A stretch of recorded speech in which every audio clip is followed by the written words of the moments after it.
जय हिंद साथियों। जैसा कि आप सभी जानते हैं कि आगामी कुछ ही दिनों में हमारे देश में लोकसभा चुनाव होना प्रस्तावित हैं। मध्य प्रदेश में यह चुनाव कुल 4 चरणों में पूरे होंगे। मध्य प्रदेश की कुल 29 लोकसभा सीटों के चुनाव परिणाम 4 जून 2024 को आना प्रस्तावित हैं। मध्य प्रदेश पुलिस पर एक बार फिर अपने प्रदेश में शांतिपूर्ण, निष्पक्ष एवं भयमुक्त चुनाव संपन्न कराने की जिम्मेदारी है। पुलिस प्रशिक्षण शाला पचमढ़ी द्वारा तैयार यह इंटरेक्टिव रिफ्रेशर कोर्स उन सभी पुलिस कर्मियों के लिए अत्यंत उपयोगी है जो कि आगामी चुनावों में ड्यूटीरत होंगे। यह प्रशिक्षण मुख्य रूप से कुल 8 अध्यायों में विभाजित किया गया है, जिसे आप अपनी सुविधा एवं समय की उपलब्धता के अनुसार कभी भी अध्ययन कर सकते हैं। सभी अध्यायों के क्रमवार अध्ययन के पश्चात आपको एक सामान्य मूल्यांकन परीक्षा देनी होगी, जिसे सफलतापूर्वक उत्तीर्ण करने पर आप प्रशिक्षण का प्रमाण पत्र प्राप्त कर सकेंगे। तो आइए शुरू करते हैं। आदर्श आचरण संहिता। आदर्श आचरण संहिता या model code of conduct Bharat निर्वाचन आयोग द्वारा चुनाव प्रक्रिया के संबंध में जारी दिशा निर्देशों का संग्रह है। आदर्श आचरण संहिता स्वयं कानून नहीं है, अपितु अन्य सहायक कानूनों की सहायता से स्वयं को लागू कराने की शक्ति रखती है। यह समस्त राजनीतिक दलों और अभ्यर्थियों पर लागू होती है। आदर्श आचरण संहिता भारतीय निर्वाचन आयोग द्वारा चुनाव कार्यक्रम की घोषणा दिनांक से संपूर्ण चुनाव प्रक्रिया समाप्त हो जाने तक लागू रहती है। इसका उद्देश्य चुनाव में खड़े होने वाले प्रत्येक दल एवं प्रत्याशी को समान अवसर प्रदान करते हुए भयमुक्त एवं निष्पक्ष चुनाव संपन्न कराना है। आदर्श आचरण संहिता का प्रभावी तौर पर पालन कराने की जिम्मेदारी भारतीय निर्वाचन आयोग के अतिरिक्त चुनाव प्रेक्षकों, जिला प्रशासन, पुलिस एवं सुरक्षा बलों की होती है। चुनाव आयोग द्वारा चुनाव प्रचार व्यय सीमा निर्धारित की जाती है। मध्य प्रदेश में प्रत्येक उम्मीदवार की अधिकतम चुनाव प्रचार व्यय सीमा 95 लाख रुपए है। प्रचार व्यय की पूरी राशि का हिसाब चुनाव आयोग द्वारा नियुक्त व्यय प्रेक्षक एवं ऑडिट कमेटी द्वारा रखा जाता है और प्रत्याशी स्वयं को भी व्यय का पूरा हिसाब रखना होता है, जिसके लिए प्रत्याशी का अलग बैंक खाता भी होता है। आदर्श आचरण संहिता के मुख्य 8 भाग होते हैं, जिसमें पार्टी एवं प्रत्याशी का सामान्य आचरण, बैठकों व जुलूस से संबंधित नियम, मतदान दिवस पर आचरण, मतदान केंद्र पर लागू होने वाले नियम, प्रेक्षक के अधिकार, सत्ता दल का आचरण एवं चुनावी घोषणा पत्र प्रमुख है। आदर्श आचरण संहिता के भाग 1 सामान्य आचरण में बताया गया है कि कोई प्रत्याशी वोट पाने के लिए जातिगत और सांप्रदायिक भावनाओं का दुरुपयोग नहीं करेंगे। वोट पाने के लिए मतदाताओं को रिश्वत देना, शराब वितरण करना, डराना, मतदान केंद्र के 100 मीटर की परिधि में मत याचना, मतदाताओं को मतदान केंद्रों तक ढो कर ले जाना इत्यादि प्रतिबंधित होगा।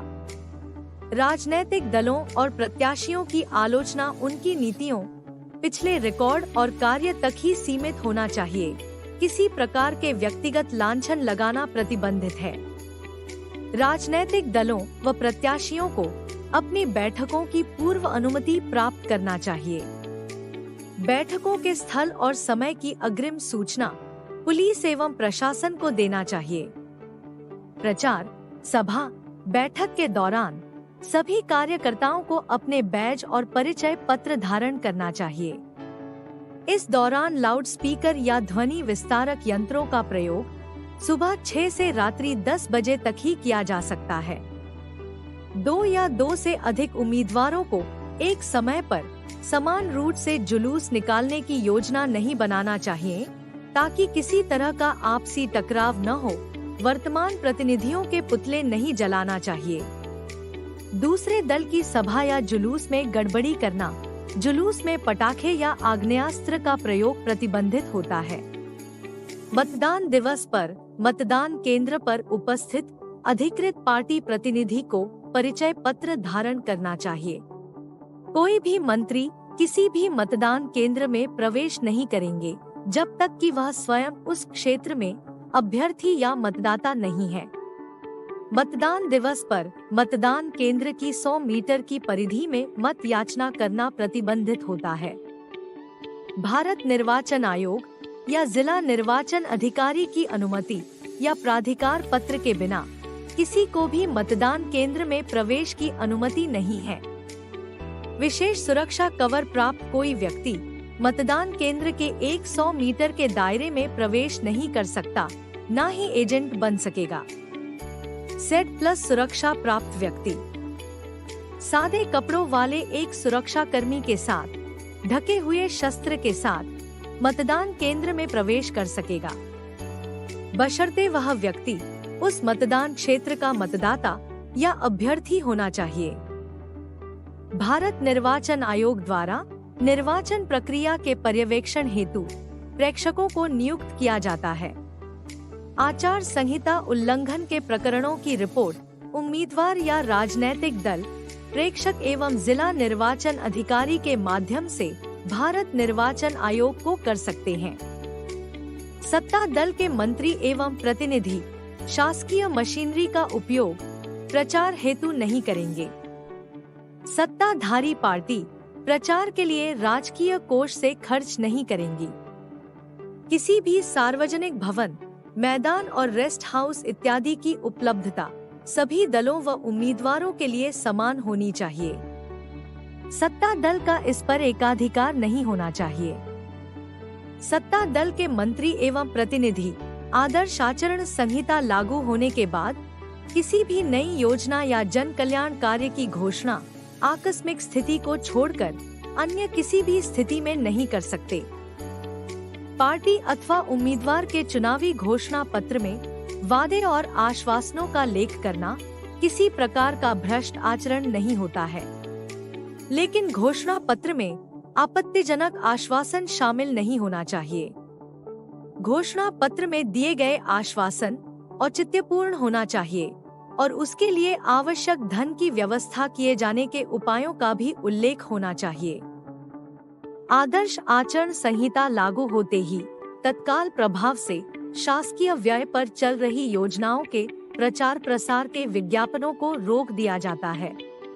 चालू निर्माण कार्यों को छोड़कर नए निर्माण कार्य प्रारंभ नहीं किए जा सकते जब तक कि कोई आकस्मिक स्थिति ना हो। शासकीय वेबसाइट एवं सोशल मीडिया प्लेटफॉर्म से राजनैतिक दलों, मंत्रियों की तस्वीरें हटा ली जाती हैं। पूजा पांडालों, धार्मिक परिसरों में राजनैतिक भाषण देना प्रतिबंधित होता है। आदर्श आचरण संहिता लागू होने के बाद 24 घंटों के अंदर ही सभी शासकीय संपत्तियों जैसे भवनों, कार्यालयों इत्यादि पर से राजनैतिक संबद्धता वाले लेख, शिलान्यास के पत्थर, पोस्टर, पेपर, कटआउट, होर्डिंग, झंडे, बैनर इत्यादि हटा लिए जाते हैं। इसी प्रकार सभी सार्वजनिक स्थलों जैसे रेलवे स्टेशन, बस स्टैंड, पुल, सड़कों, टैंकर, एम्बुलेंस, नगरपालिका, स्थानीय निकाय के भवनों इत्यादि पर से 48 घंटों के अंदर तथा सभी निजी संपत्तियों पर से 72 घंटों के अंदर राजनैतिक संबद्धता के सभी लेख, शिलान्यास के पत्थर, पोस्टर, पेपर, कटआउट, होर्डिंग, झंडे, बैनर इत्यादि हटा लिए जाते हैं। आदर्श आचरण संहिता लागू होने के पश्चात प्रचार कार्य के लिए सरकारी एवं व्यक्तिगत वाहनों के उपयोग पर भी नियंत्रण रखा जाता है।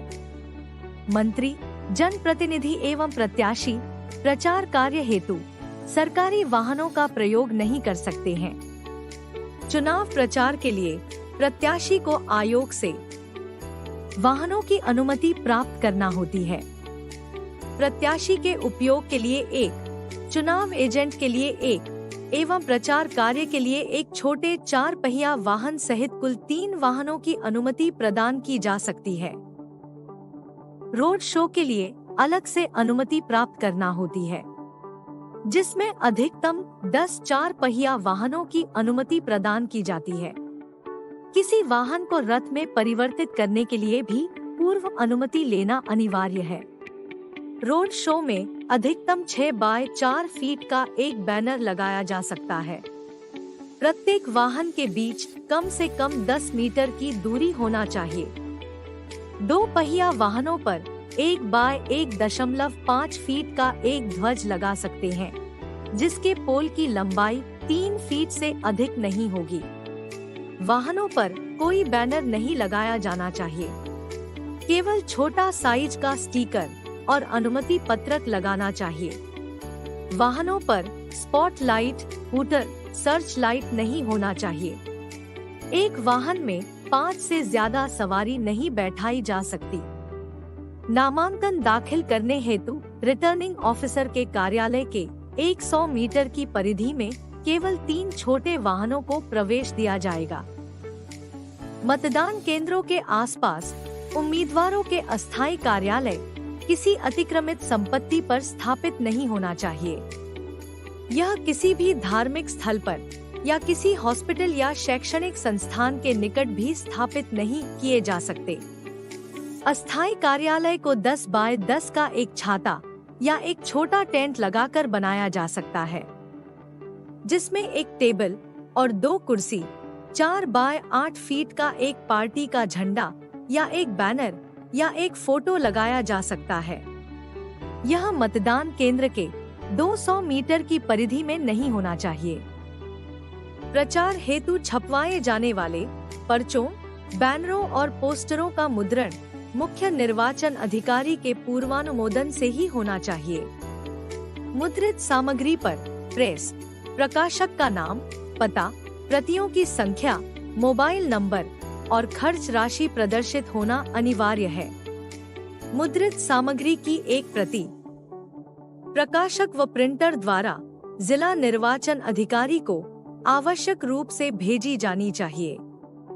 मीडिया विज्ञापनों, सोशल मीडिया, टीवी चैनलों और केबल नेटवर्क पर प्रसारण की पूर्व अनुमति लेना भी अनिवार्य है। आचरण संहिता के उल्लंघन की सूचना कोई भी व्यक्ति कंट्रोल रूम या सीविजिल मोबाइल ऐप के माध्यम से चुनाव आयोग को कर सकता है। निर्वाचन संबंधी मुख्य कानूनी प्रावधान। भारतीय संविधान के अनुच्छेद 324 के द्वारा भारत निर्वाचन आयोग को संवैधानिक दर्जा प्रदान किया गया है। साथ ही संपूर्ण भारत में निष्पक्ष एवं भयमुक्त निर्वाचन संपन्न कराने की जिम्मेदारी दी गई है। भारतीय निर्वाचन आयोग द्वारा जारी दिशा निर्देशों एवं आदर्श आचरण संहिता का पालन कराने के लिए पुलिस एवं प्रशासन को लोक प्रतिनिधित्व अधिनियम एवं सहायक कानूनों में दंडात्मक कार्यवाही करने की शक्तियां प्रदान की गई है। आइए कुछ प्रमुख कानूनी प्रावधानों का अध्ययन करें। लोक प्रतिनिधित्व अधिनियम 1951 की धारा 125 एवं भारतीय दंड संहिता की धारा 153 ए के तहत यदि कोई प्रत्याशी धर्म, जाति, समुदाय, भाषा के आधार पर मतदाताओं में वैमनस्यता फैलाने का प्रयास करता है तो उसे 3 वर्ष तक का कारावास, जुर्माना अथवा दोनों से दंडित किया जा सकता है। लोक प्रतिनिधित्व अधिनियम की धारा 127 के तहत यदि कोई प्रत्याशी किसी चुनावी सभा, बैठक या जुलूस में गड़बड़ी करता है तो उसे 6 माह कारावास, 2000 जुर्माना अथवा दोनों से दंडित किया जा सकता है। लोक प्रतिनिधित्व अधिनियम की धारा 128 के अंतर्गत यदि कोई निर्वाचन ड्यूटी अधिकारी मतदान की गोपनीयता भंग करता है तो उसे 3 माह कारावास, जुर्माना अथवा दोनों से दंडित किया जा सकता है। लोक प्रतिनिधित्व अधिनियम की धारा 129 के अनुसार यदि कोई निर्वाचन ड्यूटी अधिकारी प्रत्याशियों के लिए कार्यकर्ता पाया जाता है तो उसे 6 माह कारावास, जुर्माना अथवा दोनों से दंडित किया जाने का प्रावधान है। लोक प्रतिनिधित्व अधिनियम की धारा 130 के अनुसार मतदान केंद्र की 100 मीटर की परिधि में मतदान को प्रभावित करने वाले प्रत्याशी को कारावास या 250 रुपए तक जुर्माना भरना पड़ सकता है। लोक प्रतिनिधित्व अधिनियम की धारा 133 में यह प्रावधान है कि यदि कोई दल या प्रत्याशी अवैध वाहन भाड़े पर लेकर मतदान हेतु मतदाताओं का आवागमन करता है तो उसे 3 माह कारावास अथवा जुर्माना से दंडित किया जा सकता है। लोक प्रतिनिधित्व अधिनियम की धारा 134 के अनुसार निर्वाचन ड्यूटी अधिकारी द्वारा यदि अपने पदीय कर्तव्यों का लोप किया जाता है या मतदान एजेंट के रूप में कार्य करता है तो उसे 3 माह कारावास या 500 से 2000 तक जुर्माना अथवा दोनों का दंड दिया जा सकता है। भारतीय दंड संहिता 1860 की धारा 171 बी और 171 ई में प्रावधान है कि कोई प्रत्याशी यदि मतदाताओं या अन्य प्रत्याशी को किसी भी प्रकार की रिश्वत देते पाया जाता है या भ्रष्ट आचरण करते पाया जाता है तो उसे 1 वर्ष तक का कारावास, जुर्माना या दोनों से दंडित किया जा सकता है। भारतीय दंड संहिता की धारा 171 सी और 171 एफ के अनुसार यदि किसी प्रत्याशी अथवा मतदाता के निर्वाचन के अधिकार को प्रभावित किया जाता है तो ऐसा करने वाले व्यक्ति को 1 वर्ष तक का कारावास, जुर्माना या दोनों से दंडित किया जा सकता है। भारतीय दंड संहिता की धारा 171 डी और 171 एफ के अनुसार यदि कोई व्यक्ति किसी अन्य मतदाता के स्थान पर मतदान करता है या करने का प्रयास करता है तो इसे मत प्रतिरूपण का अपराध माना जाकर ऐसा करने वाले को 1 वर्ष तक का कारावास, जुर्माना या दोनों से दंडित किया जा सकता है। भारतीय दंड संहिता की धारा 171 जी के अनुसार यदि कोई दल या प्रत्याशी अन्य किसी प्रत्याशी के निर्वाचन को प्रभावित करने के उद्देश्य से किसी प्रकार का मिथ्या कथन करता है तो उसे 500 रुपए तक के जुर्माने से दंडित किया जा सकता है। भारतीय दंड संहिता की धारा 171 एच के अनुसार यदि कोई प्रत्याशी किसी भी प्रकार का अवैध संदाय या लेन देन करता है तो उसे कारावास या 500 रुपए तक के जुर्माने से दंडित किया जा सकता है। वहीं धारा 171 आई के तहत प्रावधान है कि यदि कोई प्रत्याशी अपने निर्वाचन के प्रचार व्ययों का लेखा रखने में असफल रहता है तो उसे 500 रुपए तक के जुर्माने से दंडित किया जा सकता है।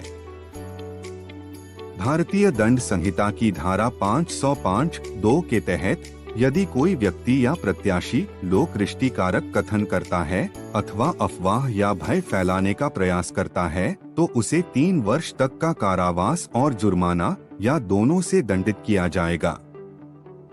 भारतीय दंड संहिता की धारा 332, 333 एवं धारा 353 के अंतर्गत प्रावधान है कि यदि कोई व्यक्ति किसी लोक सेवक को अपना कर्तव्य करने से रोकता है या उसे भय कारित करता है या उपहति कारित करने या करवाने का प्रयास करता है तो ऐसे व्यक्ति को 2 से 10 वर्ष तक का कारावास या जुर्माना या दोनों से दंडित किया जा सकेगा।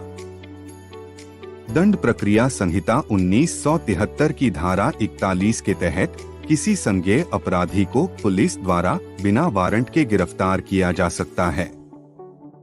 साथ ही धारा 42 के अनुसार यदि कोई व्यक्ति पूछे जाने पर अपने बारे में जानकारी देने से इनकार करता है तो उसे गिरफ्तार किया जा सकता है। दंड प्रक्रिया संहिता की विभिन्न धाराओं जैसे धारा 107 से 110 तक और 116 और 122(1) के तहत लोक शांति बनाए रखने हेतु बाउंड ओवर की कार्यवाही की जाती है।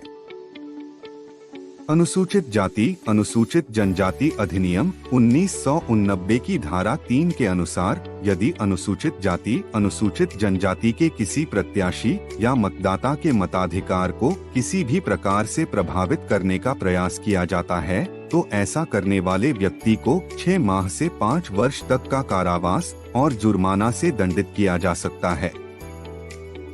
मध्य प्रदेश लोक संपत्ति विरूपण निवारण अधिनियम 1994 की धारा 3 के अनुसार किसी की व्यक्तिगत संपत्ति को उसके मालिक की अनुमति के बिना विरूपित करना प्रतिबंधित किया गया है। जैसे मकान पर बिना अनुमति के चुनाव चिन्ह लगाना। बिना अनुमति ऐसा विरूपण करने वाले व्यक्ति को 1000 रुपए तक का जुर्माना हो सकता है। मध्य प्रदेश कोलाहल नियंत्रण अधिनियम 1985 की धारा 15 एवं 16 का उल्लंघन करने पर अर्थात ध्वनि विस्तारक यंत्र का नियमानुसार समय सीमा में उपयोग न करने एवं निर्धारित डेसिबल सीमा से अधिक में उपयोग करने पर ध्वनि विस्तारक यंत्रों को जब्त करने एवं उपयोगकर्ता को 1 माह से 6 माह तक का कारावास या 1000 रुपए जुर्माना से दंडित किए जाने का प्रावधान है। इन अधिनियमों की उक्त धाराओं के अतिरिक्त निर्वाचन की घोषणा होने के साथ ही प्रत्येक जिले में जिला निर्वाचन अधिकारी के द्वारा दंड प्रक्रिया संहिता की धारा 144 के अंतर्गत अधिसूचनाएं जारी की जाती हैं, जिसमें चुनाव से संबंधित आवश्यक निर्देश दिए जाते हैं। अधिसूचना और आदेश प्रभाव की अवधि में उनका उल्लंघन करने पर भारतीय दंड संहिता की धारा 188 के तहत दंडात्मक कार्यवाही की जाती है। वल्नरेबिलिटी मैपिंग या वल्नरेबल एरियाज की पहचान करना। वल्नरेबिलिटी मैपिंग से तात्पर्य ऐसे मतदाता वर्ग, समुदाय, गांव अथवा क्षेत्रों की चुनाव के पहले ही पहचान कर लेने से है, जिनके असुरक्षित होने की संभावना अधिक होती है या जिन्हें किसी विशेष व्यक्ति, समुदाय या विचारधारा के कारण प्रभावित करना आसान होता है, जिससे कि निर्वाचन कार्य में बाधा उत्पन्न हो सकती है। यह जानना जरूरी है कि मतदाता वर्ग या मतदान क्षेत्रों को ही वल्नरेबल घोषित किया जा सकता है, मतदान केंद्र को नहीं। मतदान केंद्रों को सामान्य, संवेदनशील अथवा अति संवेदनशील मतदान केंद्र की श्रेणी में रखा जाता है। वल्नरेबिलिटी मैपिंग 3 चरणों की एक प्रक्रिया है, जिसमें पहले चरण में ऐसे मतदाता वर्ग की पहले से पहचान करने का कार्य किया जाता है, जिनके असुरक्षित होने अथवा जिन्हें प्रभावित करने की अधिक संभावना होती है, जैसे डराना, रिश्वत देना, मतदान को प्रभावित करना। दूसरे चरण में अपने बाहुबल या धन से प्रभावित करने वाले या असुरक्षा उत्पन्न करने वाले व्यक्तियों की पहचान करने का कार्य किया जाता है। तीसरे चरण में मतदाताओं को प्रभावित करने वाले व्यक्तियों की पहचान कर निवारक कार्यवाहियां की जाती हैं। वल्नरेबिलिटी मैपिंग के लिए जिला स्तर पर जिला निर्वाचन अधिकारी एवं पुलिस अधीक्षक संयुक्त रूप से कार्य करते हैं। सेक्टर मैजिस्ट्रेट और थाना क्षेत्र से नियुक्त किए गए सेक्टर पुलिस अधिकारी थाना क्षेत्र में वल्नरेबिलिटी मैपिंग का कार्य करते हैं। सेक्टर मैजिस्ट्रेट एवं सेक्टर पुलिस अधिकारी चुनाव की घोषणा के 3 दिवस के अंदर अपनी वल्नरेबिलिटी रिपोर्ट निर्धारित प्रारूप में रिटर्निंग ऑफिसर को देते हैं। अतिरिक्त पुलिस अधीक्षक अथवा डीएसपी स्तर के अधिकारी रिटर्निंग अधिकारी के साथ वल्नरेबल क्षेत्रों में संयुक्त भ्रमण करते हैं। जिला निर्वाचन अधिकारी एवं पुलिस अधीक्षक भी इन क्षेत्रों में संयुक्त भ्रमण करते हैं। एक निर्वाचन क्षेत्र के 10 से 20% एरिया को वल्नरेबल घोषित किया जा सकता है, जिसकी रिपोर्ट भारत निर्वाचन आयोग को भेजी जाती है। वल्नरेबिलिटी मैपिंग कर लेने के बाद वल्नरेबल या असुरक्षित घोषित किए गए क्षेत्रों में विशेष सावधानियां बरती जाती हैं। भयमुक्त एवं शांतिपूर्ण चुनाव संपन्न कराने के लिए यहां केंद्रीय अर्धसैनिक बलों द्वारा एरिया डोमिनेशन मार्च किया जाता है। असामाजिक तत्वों की उचित अंतराल पर स्थानीय पुलिस स्टेशनों में उपस्थिति सुनिश्चित कराई जाती है। साथ ही उन पर विशेष निगरानी भी रखी जाती है। यदि आवश्यक हो तो निवारक हिरासत या प्रतिबंधात्मक कार्यवाहियां भी की जाती है। लाइसेंसी हथियारों को थाने पर जमा करा लिया जाता है एवं अवैध हथियारों को जब्त कर लिया जाता है। वल्नरेबल क्षेत्रों में निश्चित स्थानों पर फिक्स पुलिस पिकेट्स भी लगाए जाते हैं और वरिष्ठ अधिकारियों द्वारा वहां लगातार दौरे किए जाते हैं। संवेदनशील मतदान केंद्र एवं सुरक्षात्मक उपाय। मतदान केंद्र दो प्रकार के होते हैं, सामान्य और संवेदनशील मतदान केंद्र। सामान्य मतदान केंद्र वे होते हैं जहां आमतौर पर पिछले चुनावों के दौरान कोई व्यवधान उत्पन्न नहीं हुआ। संवेदनशील मतदान केंद्र वे होते हैं जहां पूर्व में निर्वाचन संबंधी हिंसा हुई हो या ऐसी किसी हिंसा की वजह से पुनर्मतदान हुआ हो। वे मतदान केंद्र भी संवेदनशील होते हैं जो कि राज्य की सीमा पर स्थित हैं या किसी नक्सल प्रभावित राज्य से लगे हुए हैं। जहां पूर्व निर्वाचन में मतदान 90% से अधिक रहा हो और 75% से अधिक मतदान एक ही प्रत्याशी के पक्ष में हुआ हो या पूर्व निर्वाचन में 10% से भी कम मतदान हुआ हो या नॉन इपिक कार्ड वाले मतदाताओं की अधिक संख्या हो। ऐसे मतदान केंद्रों को संवेदनशील मतदान केंद्रों की श्रेणी में रखकर भारत निर्वाचन आयोग की गाइडलाइंस के अनुसार सामान्य से अधिक सुरक्षा उपाय किए जाते हैं ताकि सुरक्षित निर्वाचन हो सके। ऐसे संवेदनशील मतदान केंद्र वाले क्षेत्रों में आदर्श आचरण संहिता का प्रभावी पालन कराने का प्रयास किया जाता है। बूथ कैप्चरिंग, धमकी, प्रतिरूपण जैसे चुनावी अपराधों में शामिल व्यक्तियों तथा हिस्ट्री शीटर घोषित भगोड़े अपराधियों की सूची संकलित कर उन पर विशेष निगरानी रखी जाती है। लंबित वारंटों की तामीली शीघ्रता से करवाने का प्रयास किया जाता है और पिछले चुनावों में दर्ज सभी चुनावी अपराधों की जांच और अभियोजन में तेजी लाई जाती है। सोशल मीडिया के माध्यम से भड़काऊ बयान देने वालों या अफवाह फैलाने वालों पर त्वरित कार्यवाही की जाती है। संवेदनशील मतदान केंद्रों वाले निर्वाचन क्षेत्र की सीमाओं पर सघन चेक पोस्ट लगाए जाते हैं और उन क्षेत्रों में पुलिस व अर्धसैनिक बलों से एरिया डोमिनेशन मार्च कराया जाता है। अवैध शराब के अंतर्राज्य प्रवाह पर नजर रखी जाती है।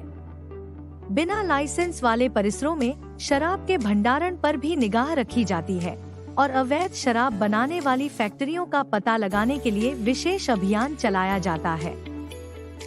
लाइसेंसी शस्त्र जमा करने हेतु धारकों को नोटिस जारी किए जाते हैं। यदि 7 दिन की समय सीमा में शस्त्र जमा नहीं कराया गया तो वैधानिक कार्यवाही की जाती है।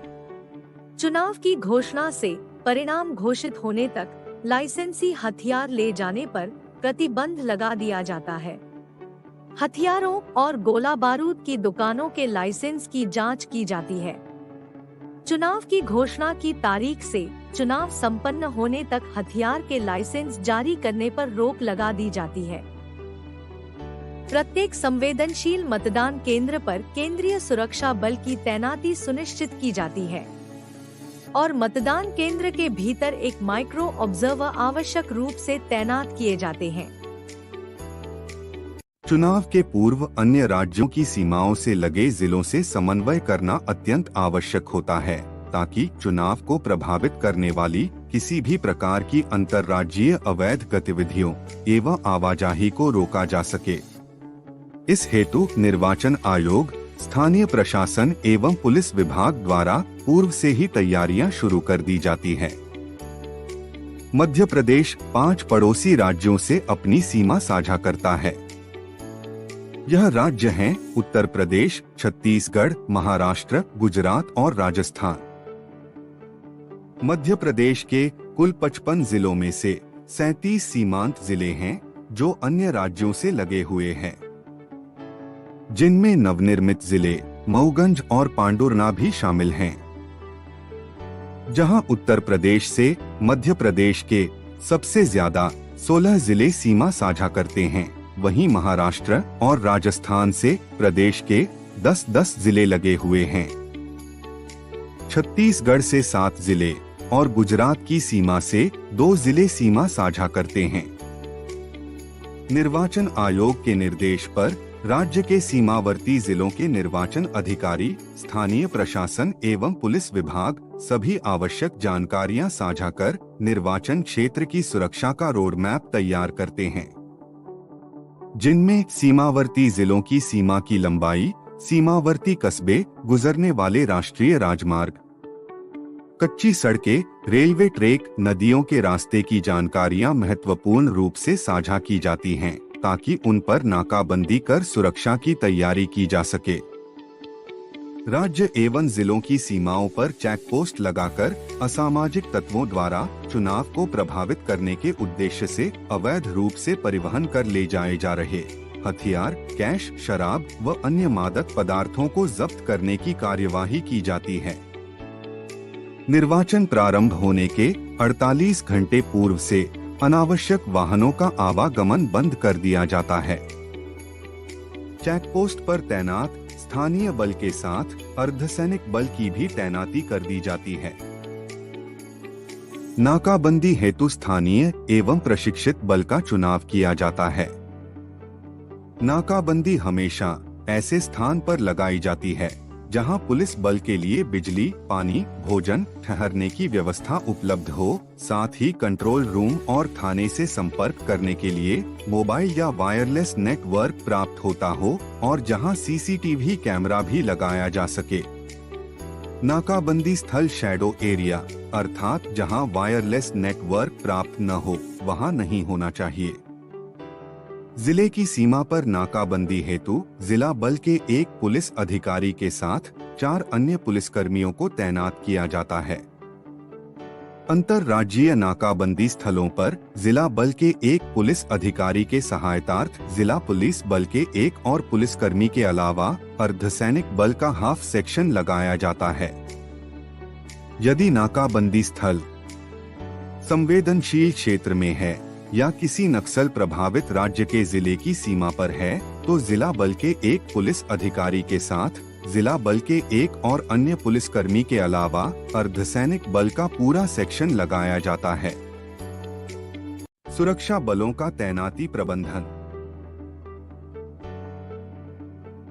राज्य के पुलिस बल एवं अन्य राज्यों से प्राप्त अर्धसैनिक बलों को नियम एवं आवश्यकतानुसार अलग अलग ड्यूटी स्थलों पर लगाया जाता है, जैसे मतदान केंद्र, मतगणना स्थल, सेक्टर मोबाइल में सेक्टर मजिस्ट्रेट के साथ, सेक्टर पुलिस मोबाइल्स में, नाकाबंदी स्थलों पर स्थायी निगरानी दलों में, फ्लाइंग स्क्वाड्स में, क्विक रिस्पॉन्स टीम्स में, सुपरवाइजरी ऑफिसर्स के साथ, वल्नरेबल क्षेत्रों में एरिया डोमिनेशन एवं पिकेट्स के लिए, ईवीएम मशीन की सुरक्षा में, प्रत्याशियों की सुरक्षा में, निर्वाचन आयोग द्वारा नियुक्त प्रेक्षकों की सुरक्षा में, अर्धसैनिक बलों के अधिकारियों के लाइजनिंग अधिकारी के रूप में और कंट्रोल रूम में रिजर्व स्ट्राइकिंग बल के रूप में।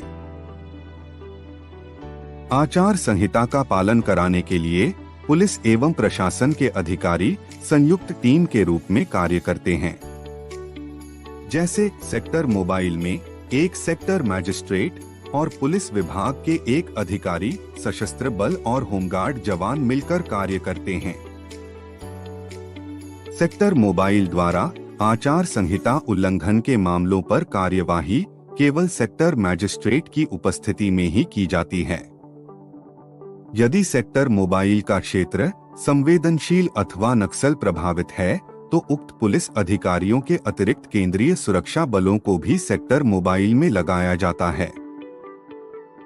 एक और महत्वपूर्ण ड्यूटी फ्लाइंग स्क्वाड यानी उड़नदस्ते की होती है, जो पुलिस थानावार 3 या अधिक संख्या में होते हैं, जिसमें एक वरिष्ठ कार्यकारी मजिस्ट्रेट, एक वरिष्ठ पुलिस अधिकारी, एक वीडियोग्राफर, 3 से 4 सशस्त्र पुलिसकर्मी ड्यूटीरत होते हैं। फ्लाइंग स्क्वाड्स निर्वाचन की घोषणा दिनांक से मतदान समाप्ति तक कार्य करता है। फ्लाइंग स्क्वाड्स के प्रत्येक वाहन में जीपीएस ट्रैकिंग डिवाइस लगा होता है, ताकि उसकी लाइव लोकेशन पता की जा सके।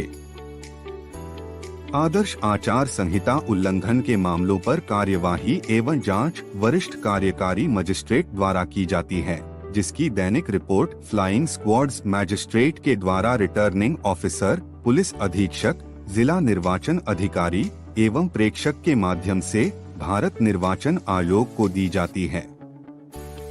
स्थायी निगरानी दल अर्थात SST को भी क्षेत्रवार कम से कम 3 की संख्या में गठित किया जाता है। इस दल में एक कार्यकारी मजिस्ट्रेट के साथ एक पुलिस अधिकारी एवं 3 से 4 सशस्त्र पुलिसकर्मी और एक वीडियोग्राफर तैनात होते हैं। क्षेत्र की संवेदनशीलता के आधार पर स्थायी निगरानी दल में केंद्रीय सुरक्षा बल को भी तैनात किया जा सकता है। स्थायी निगरानी दलों का प्रमुख कार्य बड़ी मात्रा में परिवहन की जा रही नकद राशि, शराब, प्रचार सामग्री, अवैध हथियार इत्यादि पर निगरानी रखना है। स्थायी निगरानी दल निश्चित समय में अपने चेकिंग स्थलों को बदलते रहते हैं।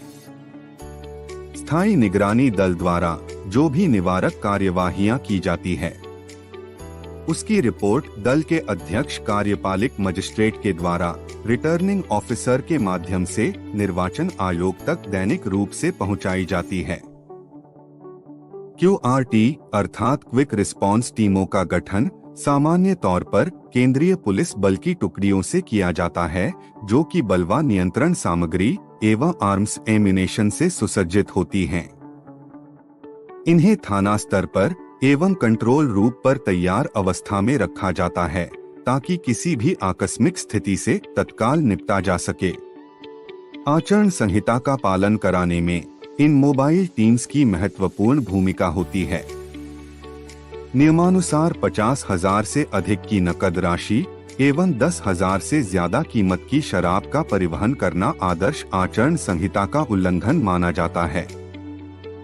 टीमों के द्वारा इस सामग्री एवं राशि की जब्ती पारदर्शी तरीके से की जाती है, जिसमें पूरी प्रक्रिया की वीडियोग्राफी होती है और टीम के सभी सदस्यों, उपस्थित चालक इत्यादि के भी बयान दर्ज किए जाते हैं।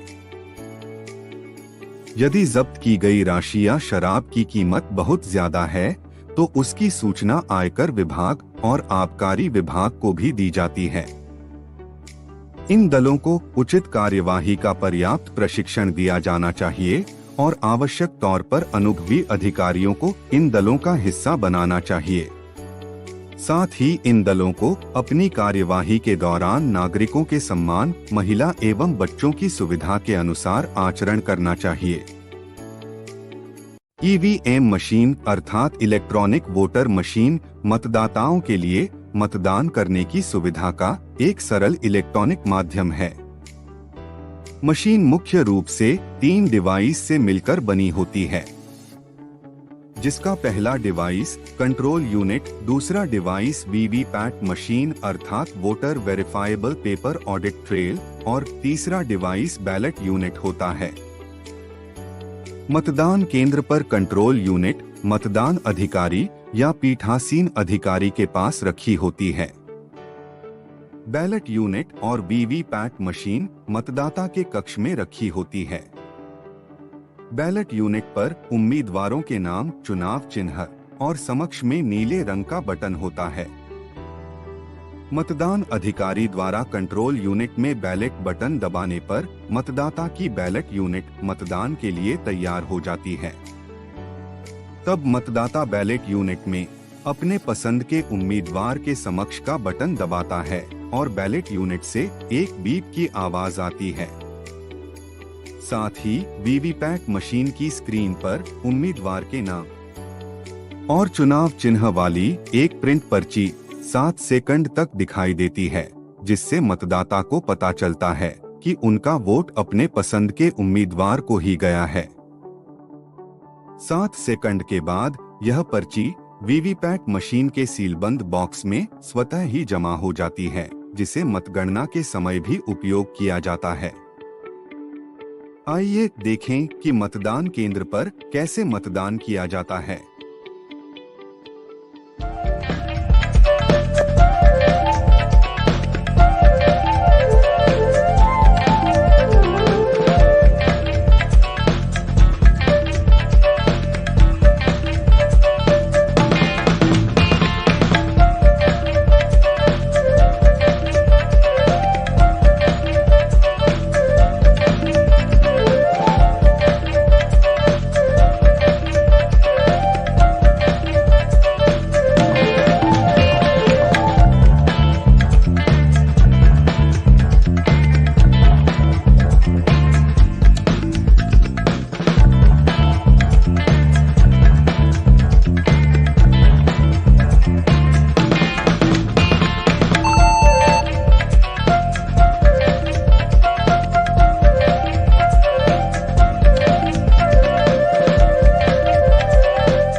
ईवीएम मशीन की सुरक्षा के नियम। चुनाव की घोषणा हो जाने पर ईवीएम मशीन को सुरक्षित भंडारण के लिए निर्धारित किए गए स्ट्रांग रूम में पुलिस एवं अर्धसैनिक बलों की सुरक्षा में रखा जाता है। स्ट्रांग रूम को खोलने और ईवीएम मशीन का मतदान के अलावा किसी भी प्रकार का उपयोग जैसे प्रशिक्षण, रैंडमाइजेशन, कमीशनिंग इत्यादि की जानकारी राजनीतिक दलों एवं प्रत्याशियों को दी जाती है। प्रत्येक कार्यवाही की वीडियोग्राफी की जाती है और एक लॉगबुक भी संधारित की जाती है। पूरी चुनाव प्रक्रिया के दौरान जब भी ईवीएम मशीन के भंडारण कक्ष को खोला जाएगा तो उसे पुनः डबल लॉक से बंद किया जाएगा, जिसकी एक चाबी जिला निर्वाचन अधिकारी एवं रिटर्निंग ऑफिसर के पास होती है। पर्याप्त सुरक्षा के बिना ईवीएम मशीन का परिवहन नहीं किया जा सकता। जिस वाहन में ईवीएम मशीन का परिवहन किया जा रहा है उसमें जीपीएस आवश्यक रूप से लगा होना चाहिए। मतदान के पूर्व सामान्य मतदान केंद्रों पर ईवीएम मशीन पुलिस अथवा केंद्रीय अर्धसैनिक बलों के एक चक्रीय सुरक्षा घेरे में रखी जाती है। मतदान के दौरान मतदान पूर्ण होने और मतगणना के बीच की अवधि में ईवीएम मशीन को पुलिस और केंद्रीय अर्धसैनिक बलों के दो चक्रीय सुरक्षा घेरे में रखा जाता है। मतगणना के समय ईवीएम मशीन को कम से कम 3 चक्रीय सुरक्षा घेरे में रखा जाता है। संवेदनशीलता के अनुसार सुरक्षा घेरे को बढ़ाया भी जा सकता है। संपूर्ण मतदान प्रक्रिया पूर्ण हो जाने के बाद ईवीएम मशीनों को रीसेट कर पुनः भंडारण के लिए स्ट्रांग रूम में जमा कर दिया जाता है, जहां ईवीएम को एक चक्रीय सुरक्षा घेरे में रखा जाता है। याद रखें कि मतदान दल की सुरक्षा में तैनात पुलिसकर्मियों को किसी आकस्मिक परिस्थिति के अतिरिक्त ईवीएम मशीन को अपने अधिकार में नहीं लेना चाहिए। पुलिसकर्मियों का कार्य मतदान दल और पोलिंग स्टेशन की सुरक्षा करना है। मतदान दल की जिम्मेदारी है कि वे ईवीएम मशीन की सुरक्षा करें। पुलिसकर्मी यह सुनिश्चित करें कि परिवहन के दौरान ईवीएम मशीन उनकी नजरों के सामने रहे। चुनाव ड्यूटी के दौरान पुलिसकर्मियों द्वारा ध्यान रखने योग्य बातें। पुलिसकर्मियों को यह जानना जरूरी है कि चुनाव ड्यूटी के दौरान प्रत्येक पुलिसकर्मी पर भी आदर्श आचरण संहिता के कुछ नियम लागू होते हैं। जैसे चुनाव कर्तव्यों के लिए तैनात शासकीय कर्मचारियों को भारत निर्वाचन आयोग में प्रतिनियुक्त किया जाता है। इसलिए एक पुलिसकर्मी को किसी भी राजनीतिक दल या प्रत्याशी के लिए किसी भी प्रकार से चुनावी प्रचार कार्य में शामिल नहीं होना चाहिए। पुलिसकर्मी को अपने शासकीय अथवा निजी निवास, किसी भी संपत्ति और वाहन पर किसी पार्टी या प्रत्याशी का नाम और चुनाव चिन्ह इत्यादि प्रदर्शित करने से बचना चाहिए। यदि किसी शासकीय कर्मचारी की पत्नी, पति या पारिवारिक सदस्य चुनाव प्रत्याशी हैं, तो ऐसे शासकीय कर्मचारी के अवकाश पर नियंत्रण रखा जाएगा और निर्वाचन पूरा होने तक उनके मुख्यालय छोड़ने पर भी प्रतिबंध रहेगा। किसी भी पुलिस अधिकारी को आदर्श आचरण संहिता के दौरान किसी प्रत्याशी, मंत्री या किसी राजनेता से वीडियो कॉन्फ्रेंसिंग या व्यक्तिगत रूप से मुलाकात नहीं करना चाहिए। मतदान के पहले पुलिसकर्मियों द्वारा ड्यूटी के दौरान ध्यान रखने योग्य बातें। सभी पुलिसकर्मी मतदान दिवस से एक दिन पहले मतदान केंद्रों पर उपस्थित हो जाएंगे। नाकाबंदी और मोबाइल यूनिट्स में लगे बल के द्वारा सघन चेकिंग की जाएगी। साथ ही 48 घंटे पूर्व से समस्त लगा हुआ बल और सक्रियता से ड्यूटी करेगा। पुलिसकर्मी चुनाव सामग्री वितरण के समय अपने पीठासीन अधिकारी से भेंट करेंगे और एक दूसरे के संपर्क नंबर साझा करेंगे। पुलिसकर्मी मतदान दल, ईवीएम एवं निर्वाचन संबंधी अन्य सामग्री की सुरक्षा के लिए जिम्मेदार होते हैं। इसलिए ईवीएम एवं अन्य सामग्री पर सतत निगरानी रखना चाहिए। मतदान दिवस पर पुलिसकर्मियों द्वारा ड्यूटी के दौरान ध्यान रखने योग्य बातें। मतदान केंद्र पर प्रातः 6 बजे मॉक पोल होगा। आप उससे पूर्व तैयार होकर मतदान कक्ष के द्वार पर उपस्थित हो जाएं। मतदान केंद्र से 100 मीटर परिधि का क्षेत्र पूर्णतः आपकी सुरक्षा में होगा। देखें, 100 मीटर परिधि में न कोई प्रचार सामग्री हो, न प्रचार किया जाए। आपके पास थाना प्रभारी एवं सेक्टर मोबाइल का मोबाइल नंबर होना चाहिए। मतदान केंद्र के बाहर महिला, पुरुष एवं वृद्ध, विकलांग, गर्भवती इत्यादि को अलग अलग श्रेणियों में पंक्तिबद्ध करें। कौन व्यक्ति मतदान केंद्र में प्रवेश के हकदार हैं, इसकी भी जानकारी होना चाहिए। मतदाता के अलावा मतदान दल के सदस्य, मतगणना अभिकर्ता, अभ्यर्थी अथवा उसका निर्वाचन अभिकर्ता, प्रेक्षक, जिला निर्वाचन अधिकारी, रिटर्निंग अधिकारी, सेक्टर मजिस्ट्रेट, शिथिलांग मतदाता का साथी सहयोगी, मतदाता का गोदी का बच्चा, पासधारी मीडिया कर्मी अंदर प्रवेश कर सकते हैं। पुलिसकर्मी बिना बुलाए मतदान केंद्र के अंदर प्रवेश नहीं कर सकते हैं। प्रत्यारोपण के मामले में पीठासीन अधिकारी आपको किसी फर्जी मतदाता को सौंप सकते हैं। आप उन्हें अभिग्रहित कर पावती प्रदान करें व सेक्टर मोबाइल, थाना मोबाइल के आने पर उन्हें सौंप दें। 100 मीटर के बाहर आपको कोई भीड़ एकत्रित दिखे या अशांति उत्पन्न होने की स्थिति हो तो तत्काल सेक्टर मोबाइल को अवगत कराएं। पीठासीन अधिकारी के बुलाने पर ही मतदान केंद्र में प्रवेश करें। मतदान समाप्ति के समय पीठासीन अधिकारी द्वारा जारी पर्चियों वाली पंक्ति में कोई भी बिना पर्ची वाला व्यक्ति खड़ा नहीं होने देंगे। किसी दल के अभ्यर्थी द्वारा मतदाताओं का वाहन से प्रवहन नहीं किया जाएगा। यदि आपकी जानकारी में ऐसा प्रकरण आता है तो उस वाहन के नंबर के साथ जानकारी तत्काल थाना मोबाइल को दें। किसी अभ्यर्थी या अभिकर्ता या निर्वाचक के साथ आने वाले किसी भी सुरक्षा कर्मी को प्रवेश करने की अनुमति नहीं दी जानी चाहिए। केवल एसपीजी और Z+ सुरक्षा प्राप्त व्यक्ति के सुरक्षा कर्मी ही सादे कपड़ों में और छुपाकर रखे गए हथियारों के साथ प्रवेश कर सकते हैं।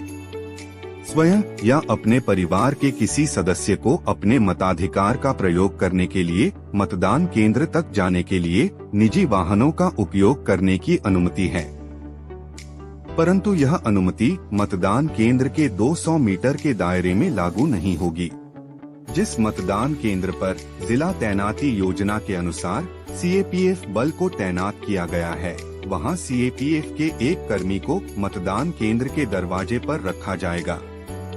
यदि किसी कारण से CAPF निर्धारित मतदान केंद्र पर नहीं पहुंचा है, तो उस मतदान केंद्र पर मतदान शुरू नहीं होगा। राज्य पुलिस बल मतदान केंद्रों पर CAPF की जगह नहीं ले सकता है। मतदान दल को किसी निजी व्यक्ति का आतिथ्य स्वीकार नहीं करना चाहिए। पुलिसकर्मी को मतदान समाप्ति उपरांत मतदान दल के साथ ही वापस लौटना चाहिए और मतदान सामग्री जमा होने के उपरांत पीठासीन अधिकारी से अनुमति लेकर सामग्री संग्रहण स्थल तक छोड़ना चाहिए। मतगणना दिवस पर पुलिसकर्मियों द्वारा ड्यूटी के दौरान ध्यान रखने योग्य बातें। मतों की गणना मतदान उपरांत मतदान केंद्र पर ही की जाएगी। मतगणना के दौरान मतदान दल सदस्य, गणना अभिकर्ता या अभ्यर्थी प्रवेश पा सकेंगे। गणना कक्ष के 100 मीटर क्षेत्र में किसी भी अनाधिकृत व्यक्ति का प्रवेश वर्जित रहता है। पुलिसकर्मियों को मतगणना की सूचना नहीं देना चाहिए। मतगणना के दौरान हिंसा या शांति भंग होने की संभावना हो सकती है। ऐसा होने पर यदि उपलब्ध सुरक्षा बल भीड़ को नियंत्रित करने के लिए पर्याप्त नहीं हो तो तत्काल सेक्टर मोबाइल और निकट की थाना मोबाइल पार्टी को अवगत कराएं। मतगणना उपरांत सामग्री की सुरक्षित एस्कोर्टिंग करते हुए निर्धारित वाहन से संग्रहण स्थल पर पहुंचकर सामग्री जमा करवाएं।